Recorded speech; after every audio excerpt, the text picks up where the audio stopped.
going on, guys? Welcome back to the channel. This episode, we are back on the C10 trying to figure out why it has like no power. So hopefully we can figure something out. Let's dig into it.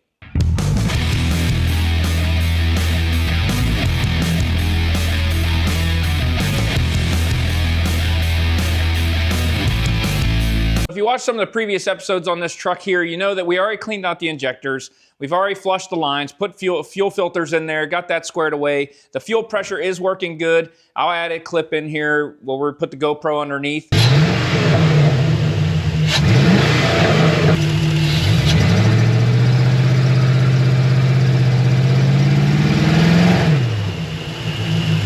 Little video, you can see that the fuel pressure regulator is working. When you give it gas and it loses vacuum signal, it raises that pressure to around the nominal value of 58 psi. So I think we're good there.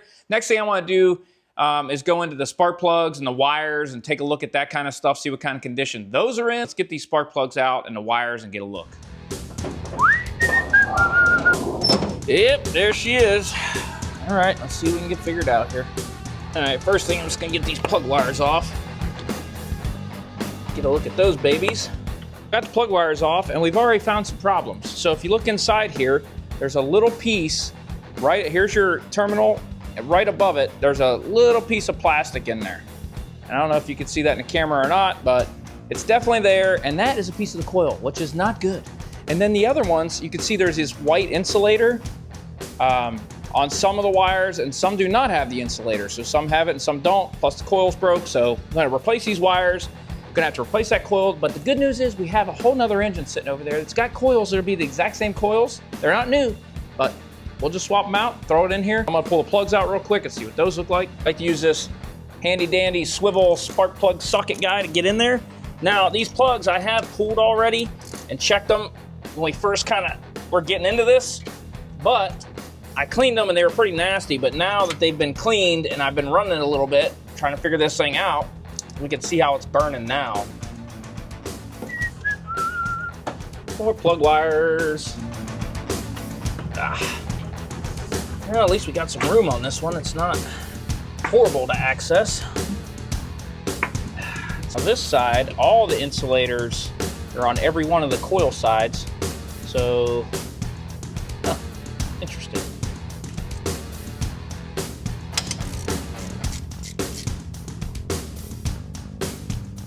Nice thing about this socket is not only is it swivel, it's an actual spark plug socket, so it's got the rubber, so when you pull this out, it actually holds the plug in there, which is kind of nice, so you don't drop it.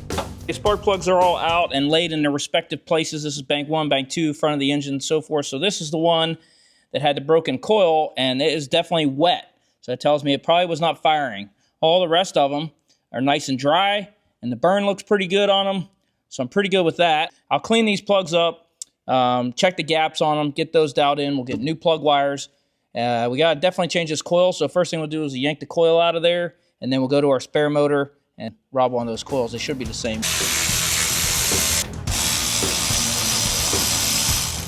See that? Came right out, no problem. Here is that broken coil. So you can see that should not look like that. She's completely busted, and it was probably just arcing. So we definitely need to replace this one.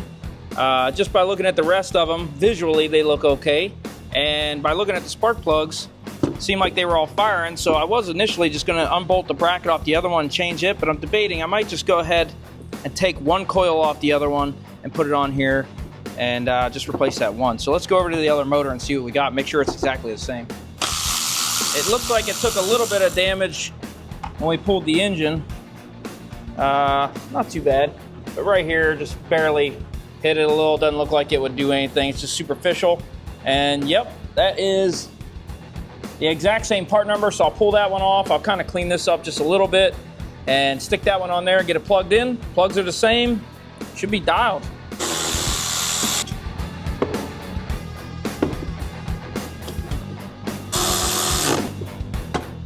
So before we go installing these coils here, this is a ground that goes into the PCM harness, okay? So I noticed this was hooked up to the coils, and I was like, man, that don't seem like a great ground, but I'll check it. So we got this test light, it's hooked to power. So anytime we go to ground like this bolt going into the head, if you just touch on that, you'll see that thing light up. Now I want to check to the valve cover. So when you go to this valve cover, there is no ground on this valve cover. Why? Because it is isolated by the gasket. You'd say these bolts, you go to one of these bolts, yep, you got ground there, but there's a rubber grommet isolating that from this bolt. So this valve cover, when you check it, there is no ground. So there is no ground on this PCM harness right here.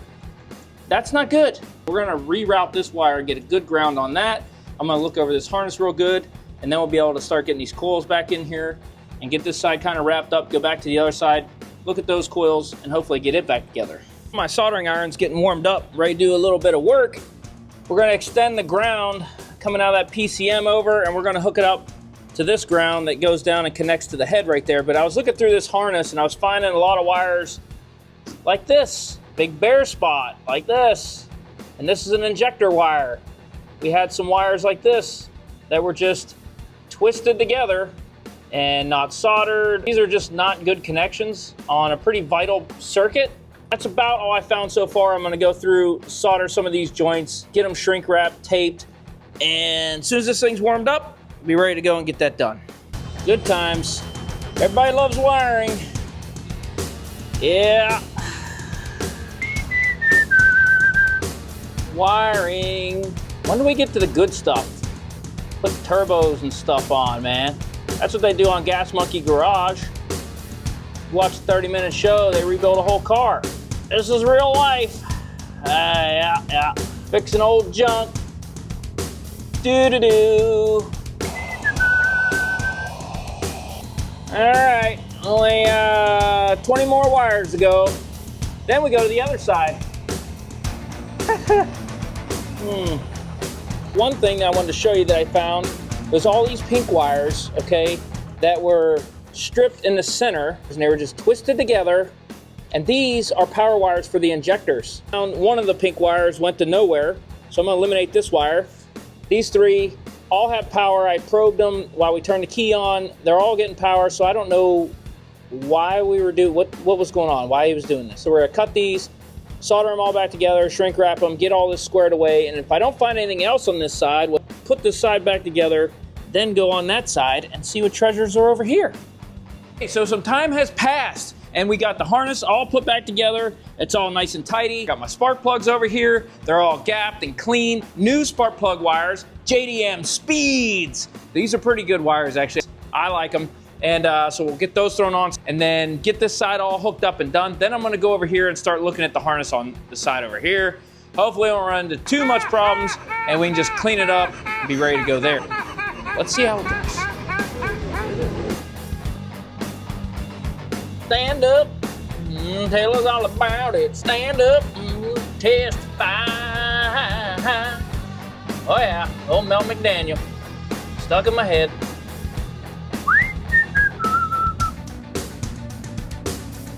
Honey, you look better than money in the bank. All right, coil pack's on. Okay, so this side's all buttoned up and ready to go. It's ready for some spark plug wires to be thrown on. Let me show you these plug wires real quick and why I like them so much. So you can see the size difference in these JDM Speeds between the factory and this JDM Speed. Big difference in size. I like that a lot. Also, the factory ones have this straight boot, and the JDM Speed one has this bit of an angle here, kind of kicking it up towards the coil pack. Which makes it a real nice feature. Also put a little dielectric grease inside these boots. That way, when you try to remove these, maybe 6 months or a year or whenever, 2 years down the road, you don't get them corroded and you start yanking it and just rip the spark plug wire apart. Ask me how I know. It happens. I'm gonna get these thrown on and installed. This side should be wrapped up. Then we'll move on to the other side and see what kind of wiring nightmares we have over there. Okay, so we're on the other side here. I took this harness all apart. I peeled all the tape, bunch of tape off. This tape was already off, so I know somebody was in here for sure because this was off. This was all unraveled just like this. There's no crazy splices or anything like the other side. So I think this side is good to go. Go ahead and get these wires all taped back up and the wire loom on and reconnected everything. We got the plug wires all put on. You can see how those are looking on both sides. They look real nice. They fit really good. I guess the only thing left is to fire this thing up and see if we got any more power. Once it's been doing that, no problem.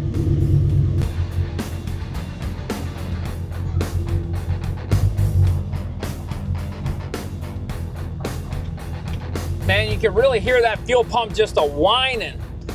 Probably gonna have to replace that too at some point. So I'm guessing we're gonna go to an in-tank pump setup instead of that on the frame rail pump setup. I don't like that anyway. So I'll probably get an 87 C10 fuel tank, put like a 255 pump in there for the LS motor, and that should be enough for when we start adding some horsepower. All right, so let's see if we can kind of stab it and see if it does any better. Oh yeah. It's actually better. It has a little bit more power. I don't know if it has all the power it should have, but it's definitely better. It seems to be running a lot smoother too, not just, before it just seemed kind of rough. It seems to be running a lot smoother, but boy, that spool in the rear end, that makes it difficult to drive on concrete. It is not good for your rear end or your axles, but we might address that down the road a little bit. Maybe go with just a limited slip unit. Yeah, it definitely seems to drive a little better, have a little bit more power. We'll have to do a little more testing. Again, we've got the speedo, tack. I hooked the fuel gauge up. Volts are working, oil pressure's good. This guy here, the water temp's a little sticky. Usually give her a little tap ski and it'll pop up. All right, let's see if this thing will go ahead and do a little bit of a burnout. We'll drop her into low gear and just see if it can even spin the tires over. Oh yeah! Oh yeah!